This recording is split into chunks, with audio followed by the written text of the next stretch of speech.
Far from perfect, but the Boks get the job done in pretty spectacular fashion, considering that there is plenty of room for improvement. 45 points to 21 at Ellis Park, and in the end, very comfortable, despite some set-piece issues, the line not maybe working as well as we'd like it to work. So Rassie Erasmus will be very pleased with the result, but we'll know there are definitely more gears to shift up for the Boks. Some of it was really, really good, though. Some of it where we were on the front foot, some of the tries we scored were very good, very impressive. And the set piece, off the back of it, when the set piece did function, we looked very dangerous. It just didn't function enough. But the Boks never really looked like losing, despite a bit of an England surge towards the end of the second or the first half. That second half performance from the Boks very quickly put England to bed. And a win is a win, and off we go. I mean, if we look at it, it was, as I said, it was a game we were never going to lose. So from that point of view, 2 thumbs up. I think there's about a 20-minute period we will have to review, but apart from that, for 60 minutes of the game, we dominated. And, you look at some of the moments about, with our backline, some of the set moves that we had, we are operating at a very, very high level, which is a really, really positive thing. And 10 tries in the game is an entertaining game, if nothing else. So, I mean, we look at the results. So 45 points to 21. And a game where we didn't have as much possession as I think we thought we would. Damien Delendi is busy being awarded the man of the match. Interesting choice. I would have gone with Damien Willemse personally, but 7 tries for the Boks. You're never going to complain about 7 tries performance, are you?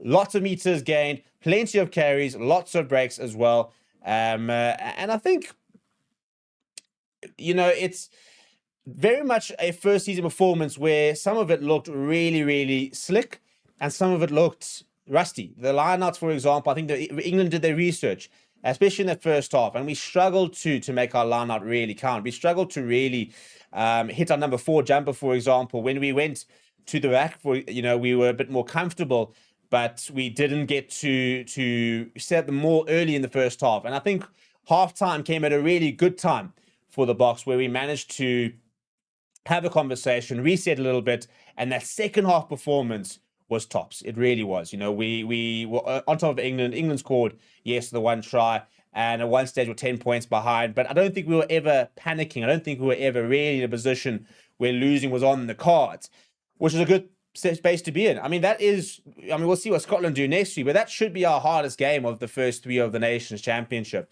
So to get a bonus point win, to get some decent points difference on the board as well, is a really, really positive start.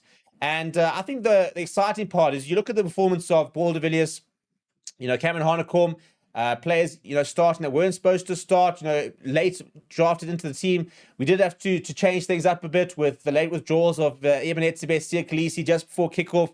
Having to really retweak that scrum means that it wasn't the ideal prep. So there was always going to be a couple of disjointed moments, but some very strong performances from a Zach Portman coming off the bench. Damien Willemse, the best fullback in the world. So good when you see him playing at that kind of level. Cheslin Colby, once again, a pretty good day off the kicking team, which is really positive because we've now got another option. And, Mali Liebach, it's kind of weird. We don't almost know what to talk about with Mali Liebach now because we didn't get to play as much off of him as I think we would have liked. He also didn't kick off the tee. So, no points scored. It's quite a weird game for Mali Liebach, but Jesse Creel looked really, really good. Damien Delendi looked really industrious.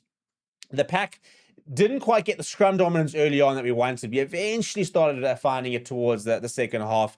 Very interesting use of the bench as well. An early blow. Oxen Chair went off early and we put on Gerard Steenekamp. And then we replaced Gerard Steenekamp with Jan-Hendrik Wessel. So it kind of goes to show how dynamic the Springbok bench is. Andre Esterhuizen still came on within the forwards, did go off with an HIA. So the injuries definitely starting to mount up. That'll probably be the big concern. Andre Esterhuizen going off injured, Oxenchair going off injured, no Eben Etzebeth, no Siya Kolisi. So that injury list is getting a bit long. Rassie Erasmus very much sort of moved to sort of quell any worries about injuries, but there are always going to be some worries. We need to get locks in. At the moment, Ben Jason Dixon, I thought, had a good outing, though. Came on at lock and did a good shift. So we've got people who can stand in, even if not necessarily, starters and your typical out and out locks, specialist locks. But I think we're very much in a squad in a situation where we don't have to necessarily have specialized players, but rather these hybrid players who can cover more than one position, like an Andre Estes, who can do the job of a flank almost as well as he does the job of centre, where he's played all his life. So for Ben Jason Dixon to come on at lock, well, PSF the Toy started the number 4 lock, also not a position he really plays. Even when he does play lock, he traditionally wears the number 5 jersey. So there were lots of changes that happened to this team, and I thought we coped really well. I mean, credit to England, that 20-minute period was good, where they really came back, scored some good tries, a couple of soft missed tackles from the box, which will definitely be reviewed, and we'll definitely have to look at kind of how we allowed England back into the game. But in general, it was job done. It was a good performance. It was a decent crowd at Ellis Park, 52,000, not quite the 60,000 crowd we're used to at Ellis Park. I think that, SA Rugby will be sighing a big sigh of relief to have gotten a crowd of over 50,000. But at the end of the day, there were a few short. And frustrating not to have a sellout, for example, when we think that Australia had a sellout this morning and New Zealand had a sellout. So for not to be a sellout is a bit frustrating, but it was a decent crowd and they were treated to some good rugby and were off the mark in perfect fashion.